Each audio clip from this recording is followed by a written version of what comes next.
Olá, meu nome é Sara, eu sou professora na Escola Municipal de Ensino Especial de Venda Nova, em Belo Horizonte.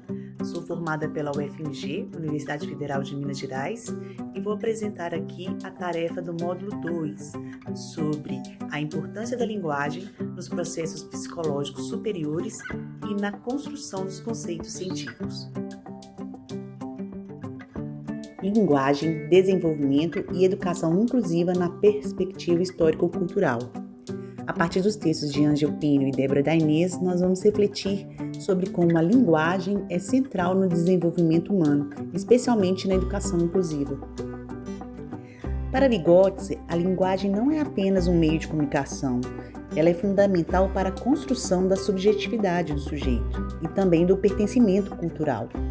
A cultura e a sociedade, para ele, são essenciais no desenvolvimento das chamadas funções psicológicas superiores, como a linguagem e o pensamento.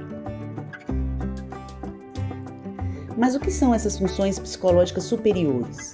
Antes é importante diferenciar. Funções elementares são biológicas, determinadas pela estimulação ambiental e definidas por meio da percepção, como reflexos, atenção involuntária e memória sensorial, por exemplo. Já as superiores são construídas e transmitidas culturalmente através da linguagem e dos outros instrumentos simbólicos, como a linguagem.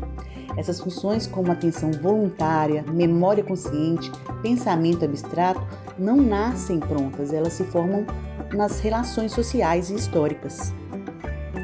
A linguagem como formação da subjetividade.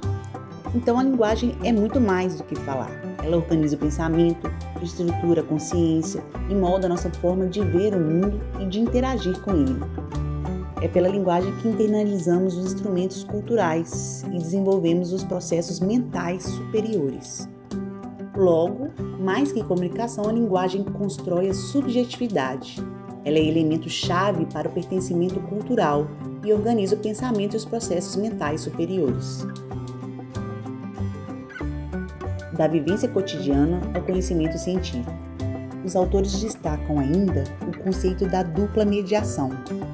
A mediação semiótica, que é o uso de signos e instrumentos, como a escrita, os números, os símbolos, e a mediação social, que é alguém mais experiente que nos introduz às práticas culturais, é a mediação com o outro. E esse outro pode ser um professor ou uma pessoa que esteja ensinando algo. Então temos do social, interpsicológico, ao individual, que é o intrapsicológico. Da vivência cotidiana ao conhecimento científico. Na escola, essa mediação que falamos no slide anterior se expressa na passagem dos conceitos espontâneos para os conceitos científicos. Os espontâneos vêm da vivência cotidiana, com a família, no dia a dia, e os científicos são construídos no ambiente escolar e exigem mediação planejada e intencional do professor. A linguagem, então, é o fio condutor dessa transformação. Ela permite à criança pensar sobre o que vive, generalizar, refletir e aprender de forma mais abstrata. Logo, a escola e o professor são mediadores dessa transição. A deficiência na perspectiva histórico-cultural. Quando olhamos para a deficiência na perspectiva histórico-cultural, vemos que ela não é uma limitação fixa. Ela pode ser potencializada ou agravada dependendo das condições sociais, pedagógicas e das mediações que a pessoa recebe. Logo então, a deficiência não é um limite fixo, e sim uma condição humana transformável. Desafios à educação inclusiva. Tensões entre discursos clínicos e práticas pedagógicas. Na escola, a ação pedagógica muitas vezes é reduzida à estimulação.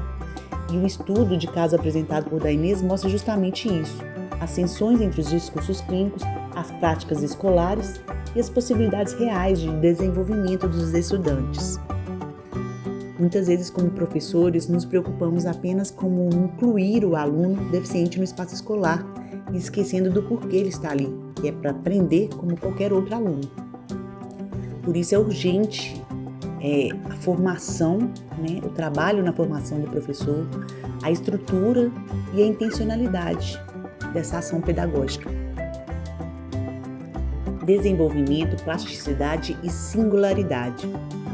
Então a gente tem que entender que cada sujeito tem modos diferentes de se constituir, porque o desenvolvimento vai depender da emoção, do emocional que está ali envolvido naquela criança, no contexto em que ela vive, na linguagem que ela recebe e na sua cognição. Então a deficiência deve ser compreendida em sua complexidade, não é aquele diagnóstico que define o que a gente deve fazer. Aqui eu posso trazer um exemplo da escola onde eu trabalho. Eu trabalho numa escola pública especial, onde a gente atende alunos com diversas deficiências intelectuais a partir dos 18 anos. No início da escola, tentava-se seguir aquele modelo de ensino regular, aquele ensino tradicional, de alfabetização, de contas, né, de soma, subtração. Muitas cópias eram usadas, né, usando o papel A4 aí para fazer várias atividades do ensino regular, geografia, história, enfim, aquelas que a gente conhece que já são tradicionais. Só que os avanços eram assim muito limitados.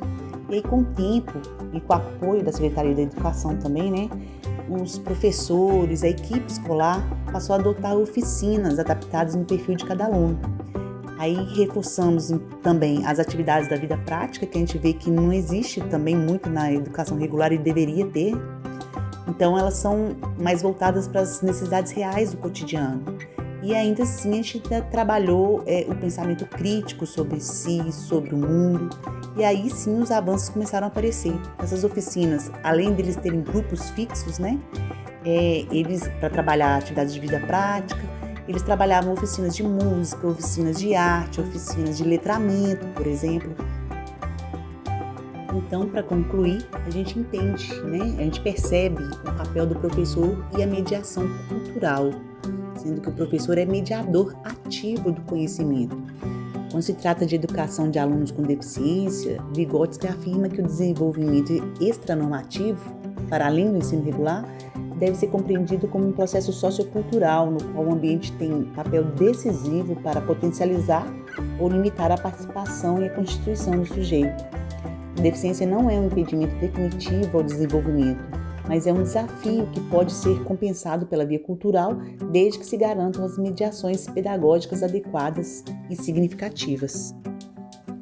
Ou seja, a perspectiva histórico-cultural não busca normalizar o aluno com deficiência, mas reconfigurar o ambiente escolar para acolher as singularidades, valorizando os modos diversos de ser, de aprender e de participar.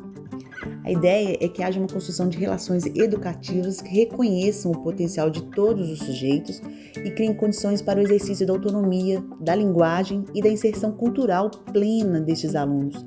Essa abordagem aponta para uma concepção de educação inclusiva comprometida com a transformação social, onde o ensino não é apenas uma transmissão de conteúdos, mas um ato de humanização que reconhece a criança com deficiência como sujeito de direitos, de linguagem e de história. Educação como ato de humanização. Então, a linguagem é base para a inclusão e o desenvolvimento, ou seja, a deficiência só se torna limitação quando o meio não a inclui, impossibilitando um processo de aprendizagem. Acredito que o modelo escolar como um todo já está defasado para todos, inclusive para os chamados alunos típicos. É preciso repensar e construir uma escola que seja amplamente inclusiva para todos os sujeitos, em toda a sua diversidade. Muito obrigada!